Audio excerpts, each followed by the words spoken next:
हर हर महादेव दोस्तों, आप सभी का स्वागत है आपके अपनी यूट्यूब चैनल भक्ति विद सिया में। आज हम सुनेंगे बृहस्पतिवार व्रत कथा। शुभ कार्य की शुरुआत प्रथम पूजनीय श्री गणेश जी महाराज के समक्ष मन कर्म वचन से शुद्ध होकर हाथ जोड़कर करें। बृहस्पति देव पूजन प्रायः पीले वस्त्र पहनकर करना चाहिए। बृहस्पति देव को पीले चंदन का टीका लगाकर घी का दीपक जलावे, फिर केला, चना दाल, गुड़ व मुनक्का का भोग लगाकर हाथ जोड़ प्रार्थना करें। इसके बाद प्रेम पूर्वक कथा सुने। कथा सुनने के बाद प्रसाद बांटें एवं स्वयं भी ग्रहण करें। इस पूजन व व्रत को करने से बृहस्पति देव प्रसन्न होकर धन, पुत्र, विद्या, सुख, शांति सहित मन की सभी इच्छाएं पूर्ण करते हैं। इसलिए ये व्रत सभी मनुष्यों के लिए सर्वश्रेष्ठ और अति फलदायक है।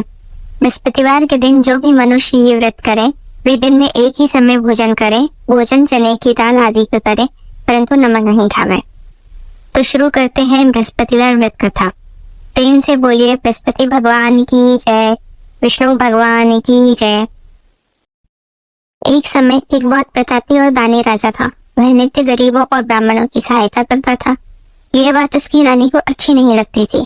वह ना तो गरीबों को दान देती, ना ही भगवान का पूजन करती और राजा को भी दान देने से मना करती थी।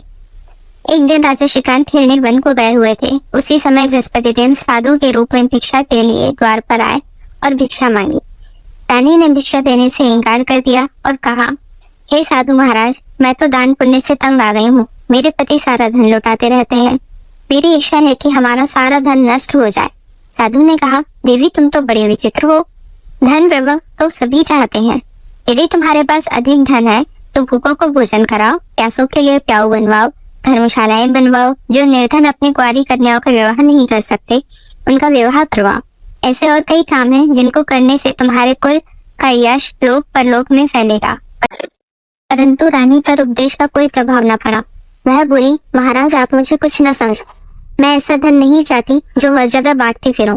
साधु ने उत्तर दिया, यदि तुम्हारी ऐसी इच्छा है तो तथास्तु। तुम ऐसा करना कि बृहस्पतिवार के दिन घर को गोबर से लीपना, अपने केशों को धोना, राजा को हजामत करवाने की कहना, मिट्टी चढ़ाकर कपड़े धोना।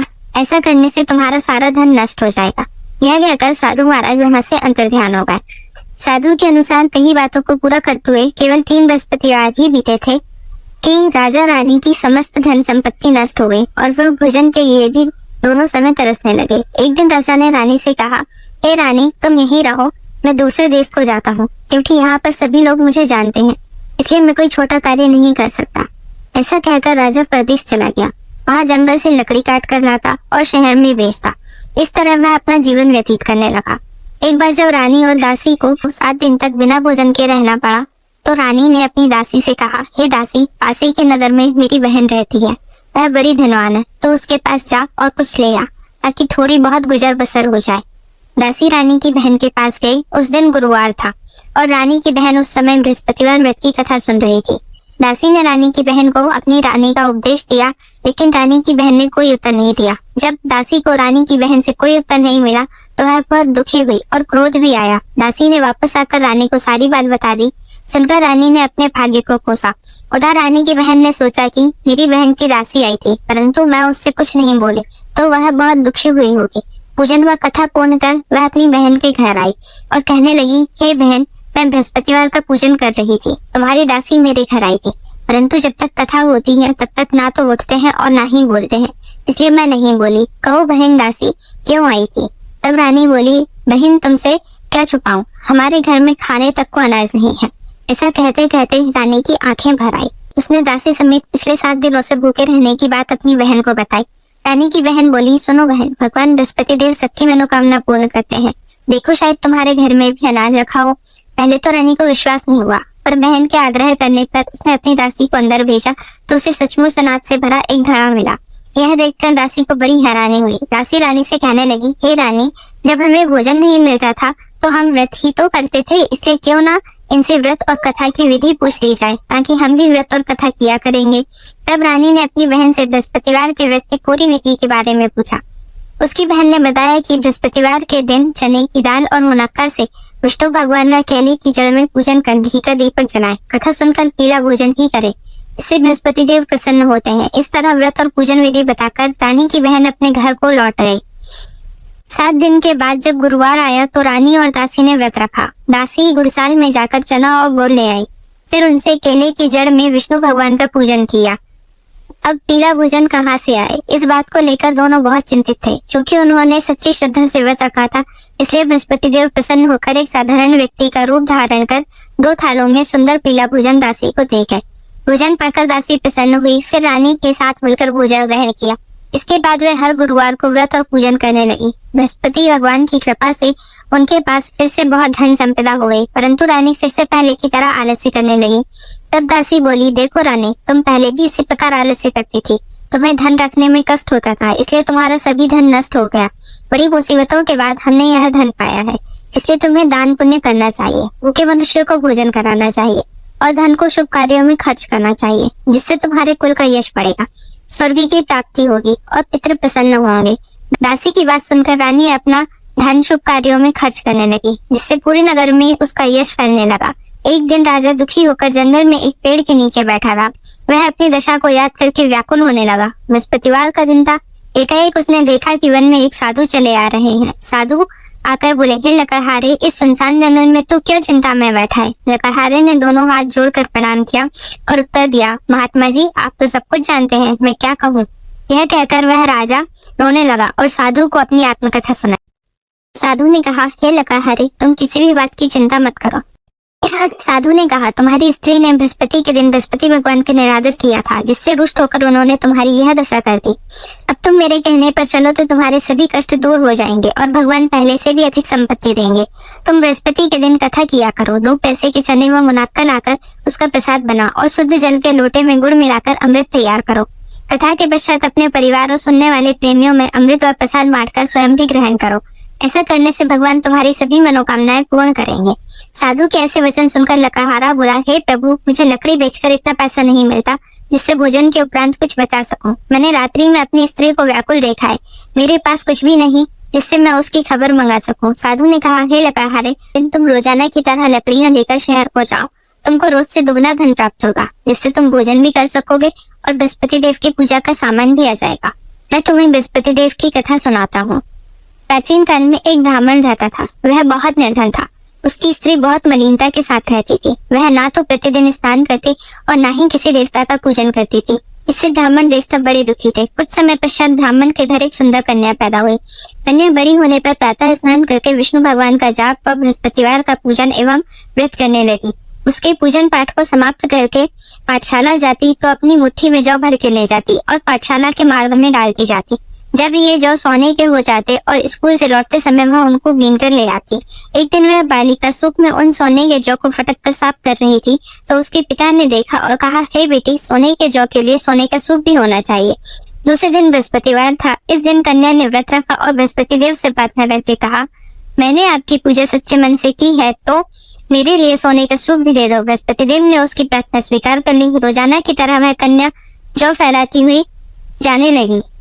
जब लौटकर जो बीन रही थी तो बृहस्पति देव की कृपा से उसे मार्ग में सोने का सूप भी मिल गया। एक दिन की बात है, वह कन्या सोने के सूप में जौ साफ कर रही थी। उस समय उस नगर का राजपुत्र वहां से होकर निकला। वह कन्या के रूप और कार्य को देखकर मोहित हो गया और जाकर अपने पिता से कहा कि मैं उस कन्या से विवाह करना चाहता हूँ जो सोने के सूप में जौ साफ कर रही थी।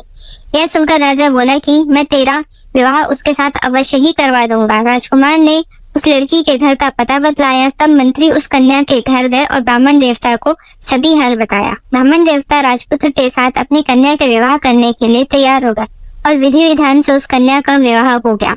कन्या के विदा होने के बाद ब्राह्मण देवता के घर में गरीबी का निवास हो गया। अब उन्हें भोजन के लिए अन्न भी बड़ी मुश्किल से मिलता था। एक दिन दुखी होकर ब्राह्मण देवता अपनी बेटी के पास गए। बेटी ने पिता की दुखी अवस्था को देखा और अपनी माँ का हाल पूछा। तब ब्राह्मण ने सभी हाल कहा। बेटी ने बहुत सा धन देकर पिता को विदाई किया। इस तरह ब्राह्मण का कुछ समय तो सुखपूर्वक व्यतीत हो गया, लेकिन कुछ दिन बाद फिर वही हाल हो गया। ब्राह्मण फिर अपनी बेटी के यहाँ गया और सारा हाल कहा तो उसकी बेटी बोली, पिताजी, आप माँ को मेरे पास ले आओ, मैं उसे बृहस्पति देव की व्रत व पूजा विधि बता दूंगी, जिससे श्रद्धा पूर्वक करने से आपकी गरीबी दूर हो जाएगी। वह ब्राह्मण अपनी स्त्री को साथ लेकर बेटी के ससुराल पहुंचा। तब बेटी अपनी माँ को समझाने लगी, माँ, तुम प्रातः काल प्रथम स्नान आदि करके विष्णु भगवान का पूजन करना, परंतु माँ ने उसकी एक भी बात का ध्यान नहीं लगाया और प्रातःकाल उठकर अपनी बेटी के बच्चों की जूठन को खा लिया। इससे उसकी बेटी को बहुत गुस्सा आया और उस रात उसने अपनी माँ को कोठरी में बंद कर दिया। अगले दिन सुबह उसने अपनी माँ को बाहर निकाला और स्नान आदि कराकर पाठ करवाया तो उसकी माँ की बुद्धि ठीक हो गई और प्रत्येक बृहस्पतिवार को व्रत रखने लगी। इस पूजन व व्रत के प्रभाव से उसके माता पिता बहुत ही धनवान होकर बृहस्पति देव के प्रभाव से इस लोक के सभी सुख भोगकर स्वर्ग को प्राप्त हुए। इस तरह कहानी कहकर साधु देवता वहां से अंतर्ध्यान हो गए। 4 दिन बाद बृहस्पतिवार का दिन आया। लकाहारा जंगल से लकड़ी काटकर शहर में बेचने गया। उसे उस दिन अन्य दिनों से दुगना दाम मिला। लकाहारने ने चना गुड़ आदि लेकर गुरुवार का व्रत व पूजन किया। जब दोबारा गुरुवार का दिन आया तो वह बृहस्पतिवार का पूजन और व्रत करना भूल जाए। इस कारण बृहस्पति भगवान नाराज हो गए। उस दिन उस नगर के राजा ने विशाल यज्ञ का आयोजन किया था और नगर में यह घोषणा करवा दी थी कि कोई भी नगरवासी अपने घर में भोजन न बनावे, समस्त जन मेरे यहाँ ही भोजन करने आवे। उस दिन लकाहारा कुछ देर से पहुंचा तो राजा उसको अपने साथ महल में ले गए और अपने कक्ष में भोजन कराने लगे। तभी उस समय रानी भी वहां आ गई और उसने देखा कि जिस खूंटी पर उसका हार लटका हुआ था वह अब वहां पर नहीं है। रानी ने निश्चय किया कि मेरा वह हार इसी लकाहारे ने चुराया है। तब रानी के कहने पर राजा ने उसी समय सिपाहियों को बुलाकर उस लकाहारे को कारागृह में डलवा दिया। अब लकाहारा दुखी होकर विचार करने लगा कि न जाने कौन से जन्मों के कर्म से मुझे यह कष्ट प्राप्त हुआ है और उस साधु को याद करने लगा जो जंगल में मिला था। उसी समय बृहस्पति देव साधु के रूप में प्रकट हुए और उसकी दशा को देखकर कहने लगे, अरे मूर्ख, तूने बृहस्पति देव का पूजन नहीं किया, इसी कारण तुझे दुख प्राप्त हुआ है। अब तू चिंता मत कर, आने वाले बृहस्पतिवार के दिन बृहस्पति देव का पूजन और व्रत रखना। साधु महात्मा के कहे अनुसार बृहस्पतिवार के दिन लकाहारे ने कथा कही और व्रत रखा तो उसी रात्रि को बृहस्पति देव ने उस नगर के राजा को स्वप्न में आकर कहा, हे राजा, तुमने जिस लकाहारे को कारागृह में बंद करके रखा है वह एक राजा है, वह निर्दोष है, उसे छोड़ देना। तुझे रानी का हार उसी खूंटी पर लटका हुआ मिलेगा। अगर तू ऐसा नहीं करेगा तो मैं तेरे सारे राज्य को नष्ट कर दूंगा। इस तरह रात्रि के स्वप्न को देखकर राजा प्रातःकाल उठा तो उसे वह हार उसी खूंटी पर लटका हुआ मिला। तब राजा ने उस लकाहारे को बुलाकर क्षमा मांगी और सुंदर वस्त्राभूषण देकर विदा किया। अब लकाहारा राजा अपने नगर को चल दिया। राजा जब अपने नगर के निकट पहुंचा तो उसे बड़ा आश्चर्य हुआ। नगर में पहले से अधिक बाग, तालाब, मंदिर, कुएं तथा धर्मशालाएं आदि बनी हुई नजर आ रही थी। राजा ने जब पूछा कि यह सब किसने बनवाए हैं तो नगर के लोग कहने लगे, यह सब रानी और दासी ने बनवाए हैं। राजा ने महल में पहुंचकर रानी से पूछा कि यह धन तुम्हें कैसे प्राप्त हुआ। तब रानी ने बताया कि हमें यह सब धन बृहस्पति देव के इस व्रत के प्रभाव से प्राप्त हुआ है। तब राजा ने निश्चय किया कि हर गुरुवार को तो सभी बृहस्पति देव का पूजन करते हैं, परंतु मैं प्रतिदिन दिन में 3 बार बृहस्पति देव की कथा कहूंगा तथा रोज व्रत किया करूंगा। अब हर समय राजा के दुपट्टे में चने की दाल बंधी रहती थी तथा दिन में 3 बार कथा कहता। एक रोज राजा ने विचार किया कि चलो अपनी बहन के यहाँ हो आवे। इस तरह निश्चय कर राजा घोड़े पर सवार हो अपनी बहन के यहाँ जाने को निकल गया। मार्ग में उसने देखा कि कुछ आदमी एक अर्थी को लिए जा रहे हैं। उन्हें रोककर राजा कहने लगे, अरे भाइयों, मेरी बृहस्पति देव की कथा सुन लो। तो वे बोले, लो, हमारा तो आदमी मर गया है और इसको अपनी कथा की पड़ी है। परंतु कुछ आदमी बोले, अच्छा कहो, हम तुम्हारी कथा सुनेंगे। राजा ने दाल निकाली और कथा कहना प्रारंभ किया। अभी कथा आधी ही हुई थी कि अर्थी पर लेटा हुआ मुर्दा हिलने लगा और कथा समाप्ति पर राम राम कहता हुआ वह मुर्दा उठकर खड़ा हो गया। बोलो बृहस्पति भगवान की जय। आगे बढ़ते हुए मार्ग में राजा को एक किसान खेत में हल चलाता हुआ मिला। राजा ने उसे रोककर कहा, अरे भैया, तुम मेरी बृहस्पतिवार की कथा सुन लो। किसान बोला, जब तक मैं तेरी कथा सुनूंगा तब तक 4 हरिया जोत लूंगा। तू अपनी कथा किसी और को सुना। यह सुनकर राजा आगे चलने लगा। राजा के आगे बढ़ते ही बैल पछाड़ खाकर गिर गए और किसान के पेट में बड़ी जोरों से दर्द होने लगा। उस समय किसान की माँ रोटी लेकर आई। उसने जब यह देखा तो किसान से सब हाल पूछा। अपने बेटे की बात सुनकर वह बुढ़िया दौड़ी दौड़ी उस घुड़सवार राजा के पास गई और उससे बोली कि मैं तेरी कथा सुनूंगी, तू अपनी कथा मेरे खेत पर चलकर ही कहना। राजा ने बुढ़िया के खेत पर जाकर कथा कही। कथा सुनने के उपरांत ही बैल उठ खड़े हुए और किसान के पेट का दर्द भी ठीक हो गया। राजा अपनी बहन के घर पहुंचा। बहन ने भाई की खूब मेहमानी की। दूसरे दिन प्रातःकाल राजा जगा तो वह यह देखने लगा कि सब लोग भोजन कर रहे हैं। राजा ने अपनी बहन से कहा कि ऐसा कोई है क्या जिसने भोजन नहीं किया हो और मेरी बृहस्पतिवार की कथा सुन ले? बहन बोली, भैया यह ऐसा देश ही है, पहले यहाँ लोग भोजन करते हैं, बाद में अन्य काम करते हैं। अगर कोई पड़ोस में हो तो मैं देख कर आती हूँ। कई घर देखने के बाद भी उसे ऐसा व्यक्ति नहीं मिला जिसने भोजन न किया हो। कुछ दूर और जाने के बाद वह एक कुम्हार के घर गई जिसका लड़का बीमार था। उसे मालूम हुआ कि कुम्हार के यहाँ 3 दिन से किसी ने भोजन नहीं किया। रानी ने अपने भाई की कथा सुनने के लिए कुम्हार से कहा तो वह तैयार हो गया। राजा ने कुम्हार के घर जाकर उसके परिवार को बृहस्पतिवार की कथा सुनाई, जिसे सुनकर कुम्हार का लड़का ठीक हो गया। ऐसा होने पर चारों ओर राजा की प्रशंसा होने लगी। एक दिन राजा ने अपनी बहन से कहा कि हे बहन, हम अपने घर को जाएंगे, तुम भी तैयार हो जाओ। राजा की बहन ने अपनी सास से पूछा। सास ने कहा, चली जा, परंतु अपने लड़कों को मत ले जाना, क्योंकि तेरे भाई के घर कोई औलाद नहीं है। बहन ने राजा से कहा, भैया मैं तो चलूंगी, पर कोई बालक नहीं जाएगा। तब राजा बोले, जब कोई बालक नहीं चलेगा तब तुम भी क्या करोगी? बड़े दुखी मन से राजा अपने नगर को लौट आया। राजा ने अपनी रानी से कहा, हम निर्वंशी हैं, हमारा मुंह देखने का धर्म नहीं है और कुछ भोजन आदि नहीं किया। रानी बोली, हे प्रभु, बृहस्पति देव ने हमें सब कुछ दिया है, वह हमें औलाद अवश्य देंगे। उसी रात को बृहस्पति देव ने राजा से स्वप्न में कहा, हे राजा, उठ, सभी सोच त्याग दे, तेरी रानी गर्भ से है। राजा को यह बात सुनकर बड़ी खुशी हुई। 9वें महीने में रानी के गर्भ से एक सुंदर पुत्र पैदा हुआ। तब राजा बोला, हे रानी, स्त्री बिना भोजन के रह सकती है, पर बिना कहीं नहीं रह सकती है। जब मेरी बहन आवे तो मुझसे कुछ मत कहना। रानी ने सुनकर हाँ कर दिया। जब राजा की बहन ने यह शुभ समाचार सुना तो वह बहुत खुश हुई तथा बधाई लेकर अपने भाई के यहाँ आई। तभी रानी ने कहा, घोड़ा चढ़कर तो नहीं आई, गधा चढ़ी आई। राजा की बहन बोली, भाभी मैं इस प्रकार न कहती, तुम्हें औलाद कैसे मिलती? बृहस्पति देव ऐसे ही है, जैसे जिसके मन में कामना है सभी को पूर्ण करते हैं। जो सद्भावना पूर्ण बृहस्पतिवार का व्रत करता है एवं कथा पढ़ता है अथवा सुनता है, दूसरों को सुनाता है, बृहस्पति देव उसकी सभी मनोकामना पूर्ण करते हैं। भगवान बृहस्पति देव उसकी सदैव रक्षा करते हैं। संसार में जो मनुष्य सद्भावना से भगवान की पूजन व्रत सच्चे हृदय से करते हैं तो उनकी सभी मनोकामनाएं पूर्ण करते हैं।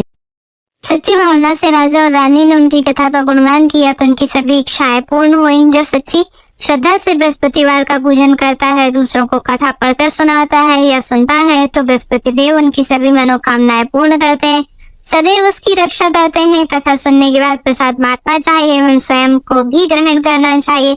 हृदय से उनका मनन करते हुए जयकारा बोलना चाहिए। बोलो बृहस्पति भगवान की जय, विष्णु भगवान की जय।